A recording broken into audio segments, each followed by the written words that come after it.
Triball is ready. The Triball Pinball Podcast starts now. Hello, everyone. This is episode 6 of the Triball Podcast. I am Johnny Pinball. I am Matt McCarty. And I'm Neil Graff. Luckily for our schedule, we have good news, everyone. Venom Pinball. Yes, great news. Yeah, dude. Venom's Matt's favorite theme. Matt, we heard you don't like tongue. Is this tongue in Venom good enough for you? Well, I do like tongue in my personal life, but as far as Venom goes, the art looks great. I'm not disappointed. When you think about the art, when you think of like Zombie Yeti, where do you put this? Top third, middle third, bottom third of his art packages? I think it's really hard to rate Zombie Yeti because he doesn't ever really do a bad job. I guess is my opinion. I think everything is solid that he does. I would like to see it in person before I make a final judgment, but we'll say top half. Yeah, I was gonna say, usually he puts up pretty good pieces of art on his games, and this one's not bad either. I mean, it depends if you want me to get like super nitpicky, because like on Avengers, there's like Falcon on the play field, but he's in his like old school Marvel Falcon like outfit, and then when you see him on the LCD, he's in his like newer Falcon outfit. And then there's also Adam Warlock on the playfield of Avengers, who doesn't appear in the game at all to this date. Who knows? Maybe there's a code update coming. So I guess you want them to be more consistent with the art and the display. Exactly. He probably had some creative liberties to take because he's drawing this before he even knows what's going to be on the display, I would think. Right. I think I like Venom LE the best. That cabinet design and translate with the blue side. Yeah, it's got the Venom side and then the Carnage side. It's definitely the best art package, I believe. I would like to see it in person, like the powder coating, like the color of the legs and the armor, because they just kind of promote it as Venom goo colored, but I'd like to see it. Looks a little darker than the James Bond armor, but I feel like it's going to be similar looking. It's a nice looking game. So what's the tagline to Venom? Choose your host, change the game. Who knew what that meant before seeing the Premium LE? I think we all kind of knew it was kind of, with Dwight coding a game, we all knew it was going to be one of those games where you can kind of pick a character. So choose your host literally means choose your host. Okay, so you're not surprised by the options Dwight's giving us? Not at all. That's like in every game he has that. I was a little surprised that it physically changes, ball paths. It's a diverter style game like Shadow in that respect. Yeah, especially more in the Premium LE where it turns more into like a Godfather with all those diverters rather than the Pro. Yeah, the Pro has nothing. The Right. Pro is pretty barren. Yeah, and I feel like they have a horseshoe on the Pro, and it should have been like filled in with a spinner maybe at least. Kind of more felt like more like a Godzilla spinner up the middle. Stern's budget. No budget for spinners. They're pricey. Not a lot of people. Some people posted pictures how that horseshoe on the Pro looks just like No Fear's horseshoe. Did you get that vibe? Oh, I'm sorry, what horseshoe? Yeah, I can see that. On the Venom Pro. What were you comparing it to, Johnny? No Fear pinball. Oh, yeah, kinda, but maybe not as big. Actually, it looks a lot like Star Wars Pro. Yeah, I think it's a Steve Ritchie trait having horseshoes. The Venom thread had a funny mock-up with the No Fear, was it Bonehead on this game. I got a good chuckle out of that. I didn't see that personally. I only saw that after people posted the pictures. So now I can see it. Yeah, I'm also surprised they didn't put like a Venom toy in there at all. You mean the bell tower isn't a good enough toy? Nah, dude. I agree. It's not even like a molded plastic. It's just like 3 flat plastics screwed together. Just like the Pro and Godzilla. The tower isn't real. I mean, you say a Venom toy, and I'm gonna get nerdy here for a little bit, but like they're acting like the symbiote is named Venom, but that's kind of thing that symbiote and Eddie Brock came up with. Obviously, like that's kind of them. They're Venom, and they're just like, oh, the symbiote's Venom, and that's kind of a movie thing. Blah blah blah. But I won't harp on this too much more. So they're basically saying anybody who has the symbiote is Venom, which is not really the case. So it should just be Eddie Brock is Venom. Right. The black suit Spider-Man is Well, 'cause Spider-Man, and Flash Thompson. And then Flash is- Thompson. They Agent call him Venom. Agent Venom. They're like, oh yeah, you're Venom. Blah blah blah. Like, but that's just me being a nerd. Right. So Matt, how do you feel about the theme integration in this game? As far as the premium or model, it's pretty good, and even the pro too. I mean, I like the bell tower. That's iconic in the Venom storyline. Is like the clock tower, the bell tower, or whatnot. The doppelganger is interesting, I guess. That's You could say that. He's a fan favorite. Doppelganger's up there with GTF and Space Hunt. but that's kind of not really a Venom thing either. But I mean, whatever. It's cool. I'm surprised they didn't put Doppelganger in the Pro because their decision to remove it from the Pro caused them to have to create 2 different playfields, and Stern doesn't like to do that. Well, I mean, they usually do, but except for Foo Fighters, that had the same playfield for all versions. But I think there's a lot more games that have the same playfield. Godzilla's probably one. I'd have to do some research on that. Yeah, I don't have facts handy, but anyway, in this case, they committed to making 2 separate playfield runs because the Doppelganger has extra inserts. Godzilla, the Pro and the Premium have different playfields. There's no doubt about that. Where are you thinking they differ? The whole Mecha Godzilla mech, Yeah, but they have the similar shape. It's just like the stand-up targets. there's a big hole where that mech will need to go. I'd have to lift the playfield and see if there's a hole there. Ah, the horseshoe. You're right. All right. Anyway, touche. Heavy debate about this. Heavy debate away from Venom. Let's rope it back in. It is summer. But there's no debate about it that the doppelganger targets are just another Razor Crest target. It's 3 of them in this time. Everyone said 3 times, please. We want more. It's that kinetic satisfaction. Which I don't really get from the Razor Crest target, but Right, that's a Keith Elwin term. Brian Eddy tried here. Yeah, I don't know if we said that. Brian Eddy's on design. Zombie Yeti on art. Dwight on code. And Dwight's getting help, I heard, from Ray and maybe some other coders. So I think, because Dwight is known for not having the best codes in general, and they need improvements, and I think Ray could help with the improvements. So that'd be, hopefully it gets there. I was excited to hear Raymond was on the code because for us competitive players, that's and Raymond knows what he's doing. I think he will be a great addition to help out and make things balanced and stuff like that. Yeah, because there's this whole thing with the levels and everything. You can log into your Stern Insider Connect and re-get your levels if it's not on comp mode and stuff. So I wonder what the competition mode will be like with the levels and everything, and if the battles will your levels determine how hard it is for the battles. I would assume that you just don't sign in for a tournament. Am I wrong to think that? I mean, that's kind of stupid, but if it's on comp mode, then everything should be equal for all competitors. Yeah, the TD's supposed to put every game in comp mode. That's the tournament format rules. Yeah, and I would assume with Raymond on this code, it's already been figured out and it won't be a problem. Right. I'm not worried. Matt, I do feel like we need to give you some, what's the term? Recognition. You had a quote last episode. Something about if Brian Eddy was smart, he'd make a fan layout. I heard that quote on a great YouTube video I watched. Oh yeah, what was the video? I believe it was Johnny Pinball. That's right. You should check it out on YouTube. I have a YouTube channel. Johnny Pinball's the name. And we go over Venom here.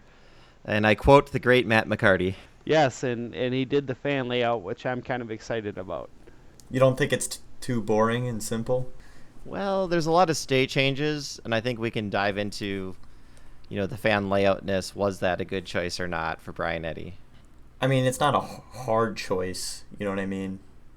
It's just kind of people don't like it as much. Like, they've seen it so many times. Tournament And people or casual people or everyone? no, well, yeah, you're right. Casual people like it, but I think they've seen it so many times that it's kind of getting boring. And usually with Brian Eddy, they give Brian Eddy and Dwight usually the better theme in games, being like Star Wars, Mandalorian, whatever, Stranger Things. But they gave them Venom instead, I heard they're not doing well in their production, like selling. Yeah, the summer slump is real. Right. I think it was a good choice because I feel like Stern kind of maps out what games are coming. They're like, okay, Foo Fighters, we had that, 3-flipper game, I believe, right? And it had that little bumper shot, so it was a little different. And they're probably thinking in our lineup we don't have a fan layout coming up in the next couple releases, so worked with Brian. Brian's probably the best with fan layouts, and then maybe it worked best with the rule set Dwight wanted to make. If he had this idea for having level up design, maybe he's like, hey, what do you think about doing a fan for my rule set? You got to kind of wonder who comes first, the chicken or the egg. Is it the game design, then they make the rules, or was the rules started first this time and they designed around what they wanted to do? Yeah, and they did make the game a lot faster with the ball lock mechanisms, like shooting out as soon as the ramp switches notified, I'm pretty sure. I find that So really it's- cool. Like, Yeah. I like that too. Someone commented in my video that they did that in Deadpool. Am I crazy for not remembering that? I think no. that's right. No, I think when it goes up to like the katana ramp, it'll soon kick out the. Oh, that's what they Locked mean. ball. Yeah, but I feel like it's not as fast. It's definitely not as fast. What are you guys talking about? I mean, if it's on virtual locks, it's not going to lock a ball. And if it's not virtual locks, it's going to lock a ball on Deadpool. There's nothing that kicks out. No, let's say you're playing in a 2-player game and someone's locked 2 balls, Oh, I see. and there's in there when you shoot it, it's gonna launch a ball out. Well, eventually. Yeah, it's just not as fast as the Venom, I don't think.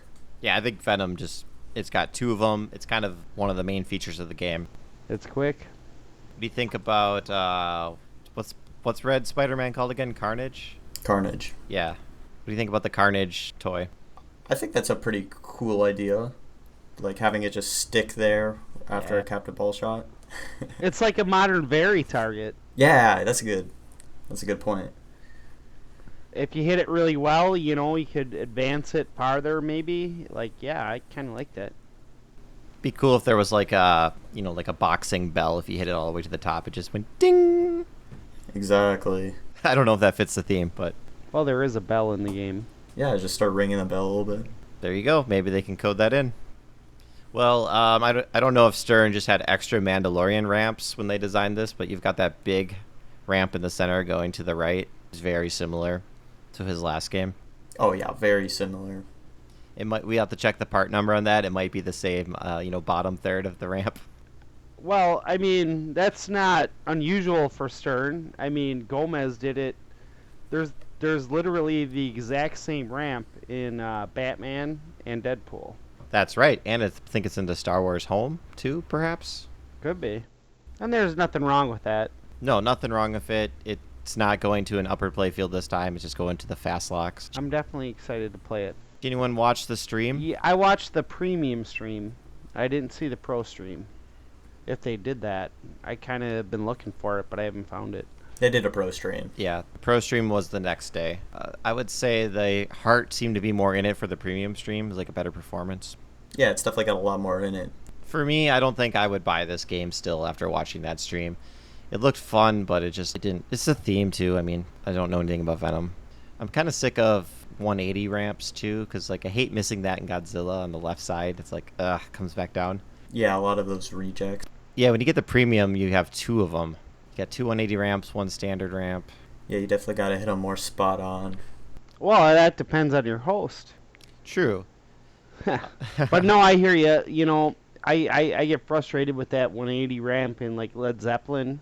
Yep, Trying Led to Zeppelin had backhand it, you can, but you got to be like super crisp on it. Monsters. Led Zeppelin has two 180 ramps actually, if you have the premium. But I wonder if the backhand works on the Venom one on this 180 ramp. It looks a little bit steep, but they were doing it all day on the stream.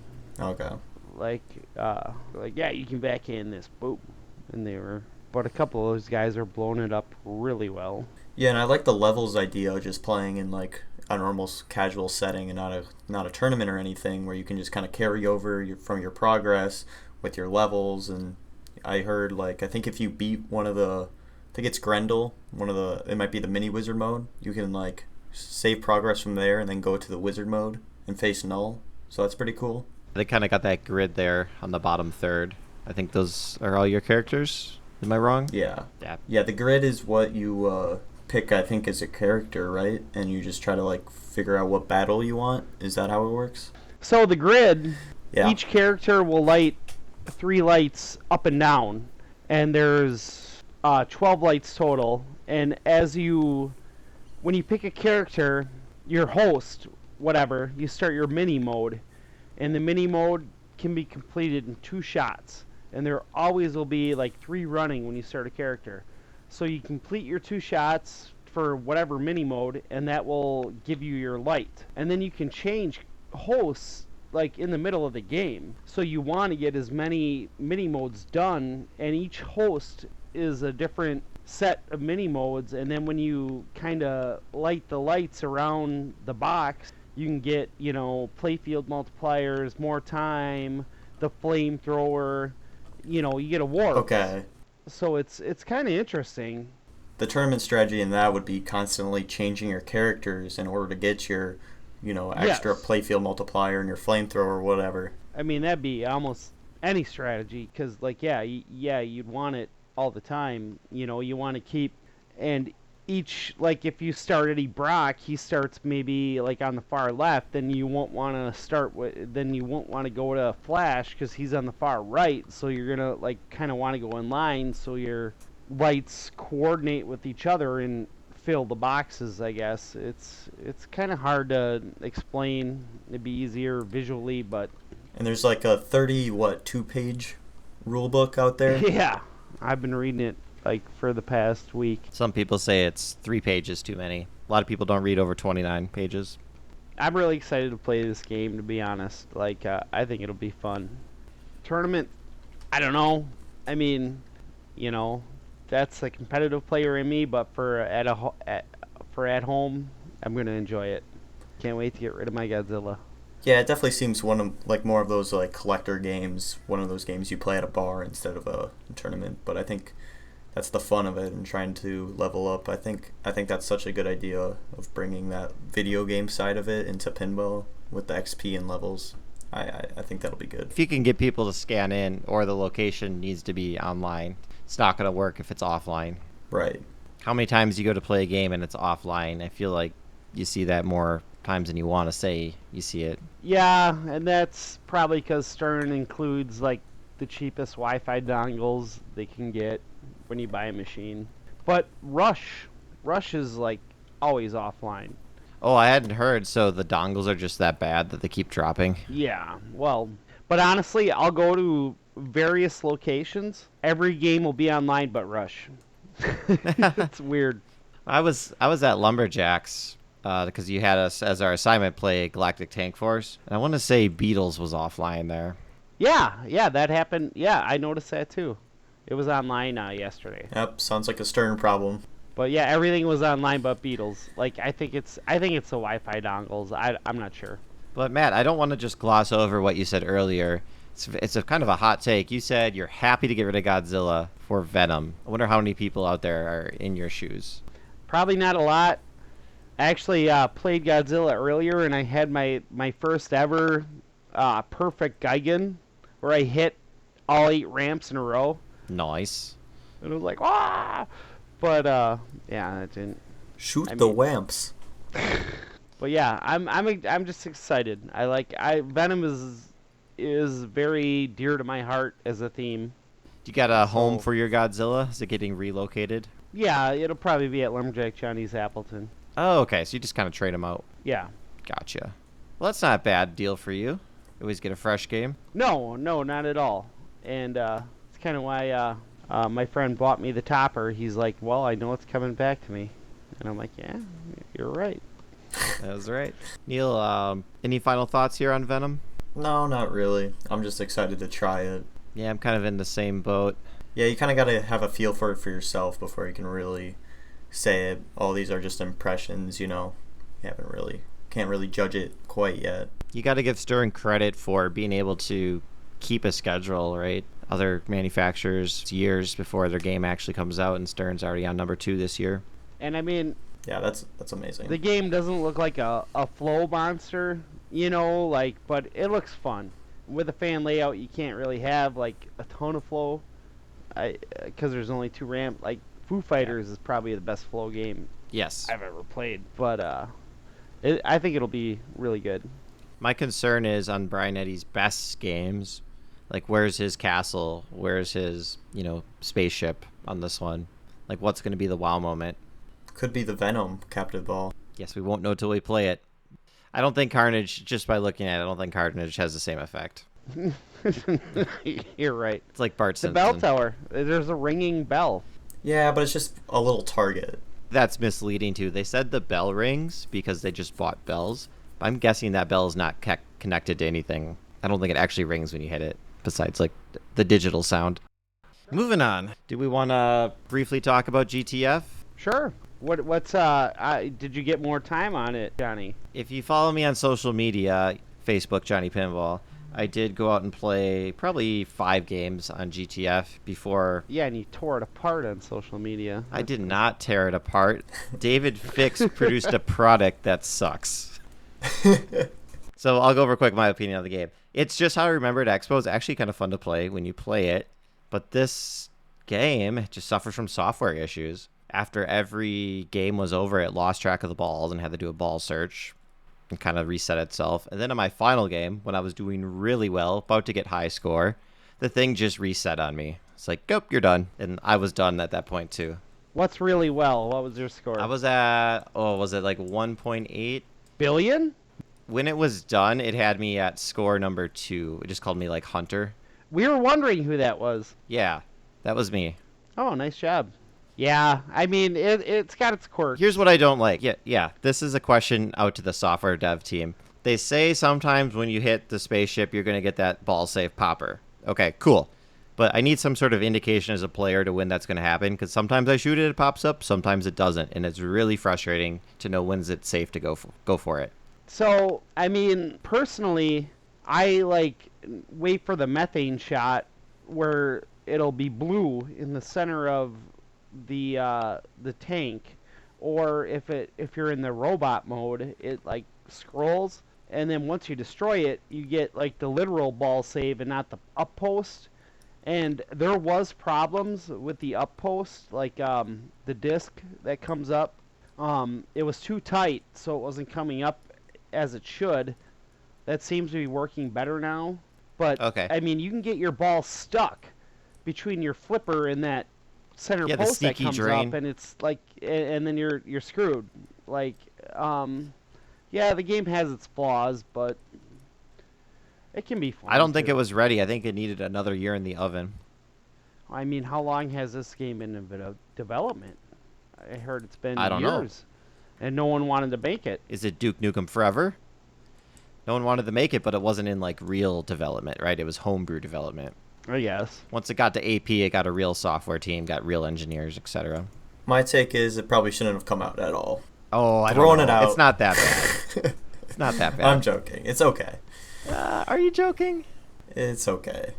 Well, you know, there's a Godfather at Lumberjack Johnny's now, Johnny. If you ever get there, you can play that one instead, and we'll get your take on that the next episode. Yeah, I think I'm going to be there. So that's our homework, play Godfather. Well, Neil can just go downstairs and play it, but yeah. All right. Well, it won't be on our next episode. We're actually going to be recording in a week, so it'll be on the next episode. You don't have time to go there this week? I do not have time, and I don't think you guys do either, because our next topic is about a pinball tournament. Yep, the Silver Bowl Social. And down in Chicago, Matt and I are going to it. The sad thing is now I might be there. Oh, that'd be great. No, not to play. Six Flags. I made a promise at the beginning of this year to someone, and that someone is trying to cash it in this weekend to go to Six Flags. They're trying to use your free membership pass. Well, if you show up, I'll buy you one of them $5 pizzas. If I'm going to be there, I want to show up, but it's not looking good. But anyway, you guys go on about this one. We talked about it a little bit last time. Yeah, we just talked about it a little bit. It's just going to have this giant 300%er, and that's just the main part of it. There's a couple other tournaments throughout the weekends. Yeah, maybe I could make that after-party tournament. Was it at Interium on Sunday? Yeah, they're all at Interium. Oh, I thought there was a separate place had the after-party.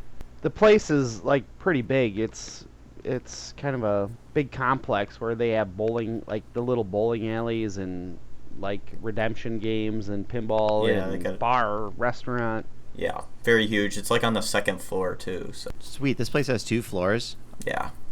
Have you been there before, Neil? Yeah, we did this last year. I was there during Pinball Expo, and I just had dinner there and played a couple games of Maverick. They usually do a pre-expo tournament there too. Yeah, I didn't go to that. There's a lot of newer games there, so it doesn't fit Matt's wheelhouse. What? Well, Pulp Fiction should be there. Pulp Fiction's there. They got like all the Americans, a lot of Jersey Jacks, just everything. They got a big diversity of games. Yeah, it's a great collection. It's saying $7,000 in total prizes, 284% total TGP. TGP. $100 bounty and trophy for each tourney for the highest finishing IFPA rank of 2,000 or less. That kind of sucks. It's probably going to be like, what, one person in that, if anyone? 2,000 or less for IPA rank? Yeah, there probably won't be many. I would say I would describe it as 2,000 and worse, not less. But you can create a new IPA profile and just log in as that. Yeah, I can play as Johnny Pinball. There you go. Yeah. So I just kind of want to take a quick second and mention this off tangent. But yesterday, I was the tournament director for the Ladies Flip Boot Camp, which is for women and girls who want to play pinball, and they kind of do an educational thing and then a tournament, and it was a max match play format, which is kind of like the new Flipper Frenzy, and it worked out very well. But if we have any female listeners that are looking to learn some new pinball skills, look for Ladies Flip on Facebook and sign up for that boot camp, because there's cool collections, and you'll have the number one female pinball player in the world, Cassidy Malinowski, showing you how to play. So it's pretty cool. Now, is that countrywide or is that only in Wisconsin? Well, it's in Wisconsin because that's where they host it. So sorry, everyone out there who's farther away. But they can make the drive just to learn how to play. I don't know. Maybe we'll get Cassie and Rachel to tour the country and do this. That could be an idea. I mean, anything's possible. Could you imagine them in like a Volkswagen Beetle just touring the country? I could. Who'd be driving? Probably Rachel. Sorry, I veered off topic there. It'd be like Herbie the Love Bug. Everyone remembers Herbie. Okay, I'm not crazy. The Sunday after party tournament is not there. It's at Logan Arcade. So I got the location wrong. At 3 p.m. Okay, so it's at a different location. It's at a different location. I'm not going to Logan Arcade at 3 p.m. on Sunday. I'll be probably home by then, because I doubt I will make finals. But isn't it kind of a District 82 style where, like, if you don't make finals, there's a separate tournament at Eternium on Sunday for the people who didn't make finals? Yeah, I think it's like a strike tournament, just like District 82. So Matt will probably play in that. I'll be harassing Neil. There's a reason why Matt's not a TD at this tournament. I don't think if Andy knew I was coming, I mean, I'd probably get the head TD chair there, most likely. The one with the scepter. I don't want to be a TD at all. Well, Johnny, should you start going through the emails? Thank you for writing in. Neil is back on the mend. He's feeling better now that we got some emails. And we thought we'd share them on the air to show our appreciation. And we read whatever you write. So hopefully they're not bad. And it's okay if they are. Message 1 is from Green Bay Classics. Just finished the latest show, you guys. You're doing great. So here's one of probably a few emails you're going to get from the masses listening. Smiley face.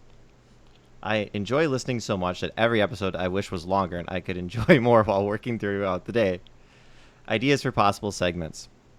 Rarest games you played in the last 2 weeks.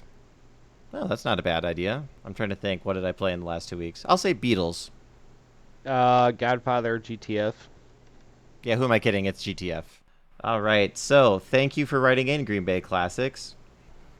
We're all big fans of Green Bay Classics here.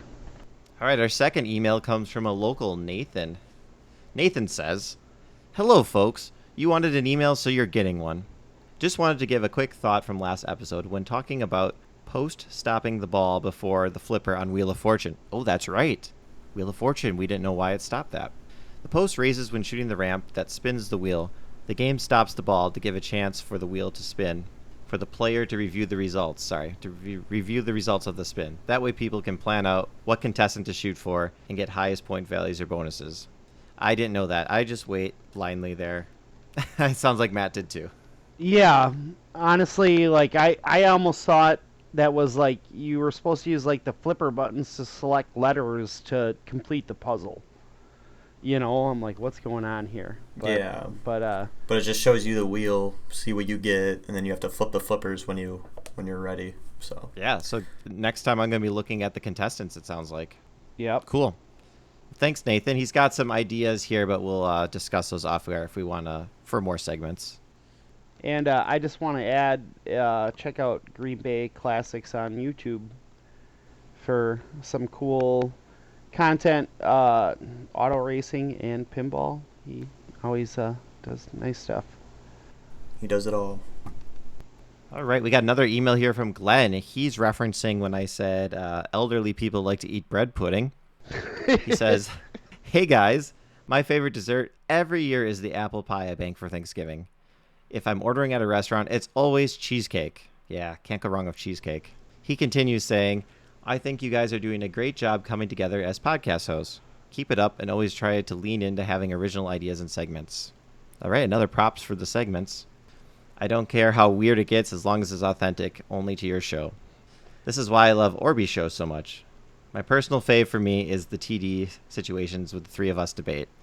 Have a great week. Looking forward to the next episode. Glenn." Sent from my iPhone. Well, you know, Glenn has a special place in my heart because he he sang November Rain while Kaneda played it on piano at Pinball Expo. Wow, that's pretty epic. Yes. Did you see that in person? Were you there? I wasn't there in person. No, I just saw it on social media. And Glenn's a great guy. Big friend of the Poor Men's Pinball Network, and we I love the Poor Men. The Poor Men. They're very close to our hearts. And They started the Wisconsin podcast scene. yes. Because shout out to all our Wisconsin podcasters. We got the Poor Men. We've got Rachel. We have Don's podcast. We have Pinball Party podcast. We have Triple Drain podcast. A third Anything of it else? at least. A third. 33%. Some would say the best 33%. Right. Yeah, so I'm going to say, I don't know about you guys, what made you want to podcast, but for me, it was the Poor Men. Yeah, I love them. Yeah, I'm not a big podcast listener. I'm not gonna lie. And I think that helps you because you don't fall into the traps, well, this is how it's supposed to be done. So you don't have any reference point. Right. So stay classy, Neil. All right, one more to go here. Oh, looks like we're invited to Beers at Expo with the Kineticist to see if we're available to attend. I'm going to say on the air I probably won't be there. If I am there, usually I go just for the tour, which is a Thursday. So potentially Thursday, I guess. Neil, are you planning on going? No, because of college, probably not. Okay. Matt, do you plan on attending Pinball Expo? Yes. I mean, I always go. Um, but this year, I actually don't think I'll be doing this tournament. Like, I think I might do the Pinball Olympics instead and just hang out with my friends instead of being stuck in that tournament room constantly. Even though it's pretty cool, they do a great job. Trent, Augustine, and Tilt Amusements, they do a fantastic job doing that tournament. And Deborah. And Deborah Tallman, and I mean, last year me and Neil got to talk with Steve Ritchie, and he made fun of me, and it was, great. Wait, Steve Ritchie does the Pinball Olympics? Well, he was just there, He was like, I want to see the cool kids, so he came up to Neil and I, obviously. So, no, this was at the tournament, like at the actual tournament. Oh, not okay. the I thought he Pinball was Olympics. at the Pinball Olympics. But he's like, oh yeah, hey, party Cardi, yeah, it's Neil. That'd be so sweet to meet him. He couldn't hear anything we were saying till he took, but Yeah. and then when he did, he was like, Then "You're a bozo, Cardi." Basically is what he was. told me. It was great. Oh, that's so Steve Ritchie. I really hope his game at JJP is, super genius. I don't want another Led Zeppelin out of him. He needs to retire on a good game. yeah, for sure. All right, well, that's all the messages we have from our inbox here. If you would like to write into us, and we may read it on the air, it's triballpodcast@gmail.com. But I don't think we ever. I would love to meet the kineticist for a beer. He's great content. At Expo, I'm in. Matt's in. He's going to be there Thursday. It's looking like I might be there Thursday, so I'm a maybe. Well, folks, we decided today we were just going to do a Venom-focused episode, and it's going to be a little bit shorter. So we're going to hold all our segments, and we'll be back next week with a special guest. You might know him as Marv Loco on YouTube. Other of you guys might know him as the best ball on the Tri-Ball podcast. Triple drain. Oh, man. I should get a tattoo on my arm that says triple drain. Wait, no, Tri-Ball. Like left and right, where you're labeling it like that. Exactly. I need one of those left and right podcast designations. Any final thoughts, or should we just wrap this thing up? Let's wrap it up. All right. I am Johnny Pinball. I am Matt McCarty. Go to Lumberjack Johnny's and play Godfather and GTF if you're in the area. I'm Neil Graff, and make sure to like and follow the Facebook page. And that's it. See you guys on the flip. Borg out.